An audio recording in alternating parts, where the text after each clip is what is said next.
Guys, how's it going? Today we're back at Orbit Racing. We're checking out, you may have recognized this GT2 from our ride-along video. We're here because it's getting a Titan Motorsports cage, and I wanted to come check out the install. I'm making some modifications to my chalk GT3 to make it track ready, and this Titan cage is one of the things I'm doing. And yeah, it really came out so nice. This car just looks like this cage is meant to be in there.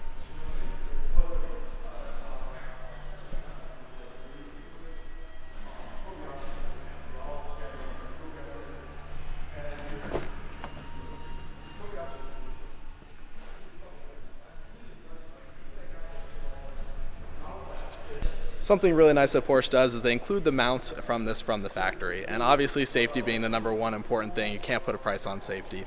It's really nice you're able to put these in there, so when you're on the track you don't have to worry as much. If anything happens, God forbid it does, you're safe. So I decided to do these mods to my GT3 because I've been going to the Wednesday night track nights with the VIP group at Palm Beach International Raceway, and yeah, you really just can't put a price on safety, so this is just something I think is very important.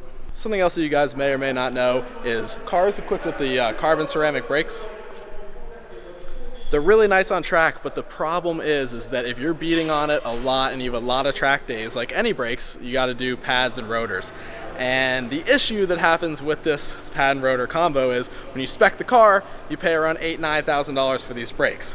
When it comes time to do a rotor and pad job from Porsche, if you look it up online, it comes around to you know, $30,000, $35,000 for the brake job. So that's really hard to stomach.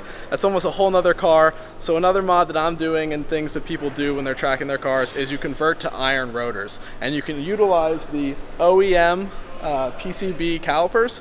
You can pick your track pads and you put an iron disc in there. And that way when it comes time to replace your brakes, you're beating on them a lot at the track, it brings that cost down to around $5,000 to $6,000, a lot easier to stomach. So that's a huge thing as well that I think is a no-brainer. Yeah, so I'm super excited. Phase 1 of my build on the chalk GT3 is about to start very soon. The cage, the belts, getting some new track tires, track alignment. Since you have a coilover system, you're able to really dial in the camber with lowering the perches a little bit. Camber shims, really get it dialed in for the track. Also going to make it so the valves stay open all the time. They're opening and closing around 3,000 RPM, even when you have the valve button clicked, which is just really annoying mentally. So we're gonna fix that. Got some nice SharkWorks tips to throw on there, and yeah, it's gonna be a really nice addition to the chalk GT3, and we're gonna have a lot of fun out on track. So always good to see the guys here at Orbit do great work, and yeah, big shout out to Hydramotorworks. If you're gonna get your car tuned, Steve, best in the business, man is a wizard, and yeah, if you're not getting tuned by him, then you're missing out. And yeah, Carl, what do you think of the cage? I think it looks great. Yeah. They really did a good job putting it in. Yep. You can choose between powder coating and paint, but the powder coating looks really good. They put like a clear powder over it at the end and it looks painted. And honestly, I think you get a lot more durability from the powder coating, especially if you're gonna have the race belts on there. You know, you don't want anything to come off or like that. And there's some really cool race belts. You know, you do a sub mount for those, and yeah, they make them for the GT3, and they really just dial in. It's a great color combo. I'm gonna have my cage powder coated in chalk. I think that's just going to look awesome. It's a little bit of a hard color to paint match, especially with powder coating. It's not as simple as picking a paint code, you throw it on.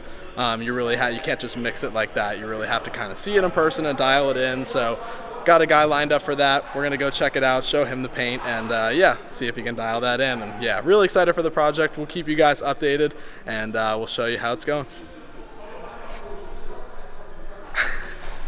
Chop up.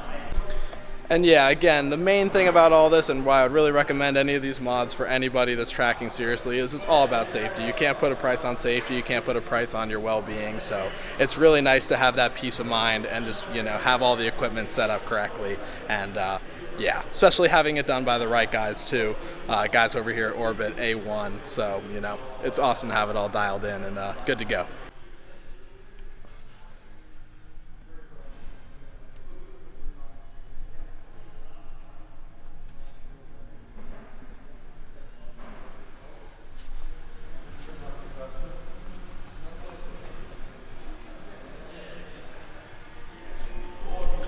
And here at Orbit, they really dial in the install of these cages and why I'm having it done here. As you can see, in order to get to that Porsche mount that they have from the factory, you have to go through the carpet. And what I love about this here is it goes perfectly into the carpet. It looks so clean. There's no, there's no excess. It just goes straight in and looks like it's, straight from the factory as you get with a Club Sport model. That OEM look is really important, especially when you're doing something like a cage, resale, this and that. It's got to be done right.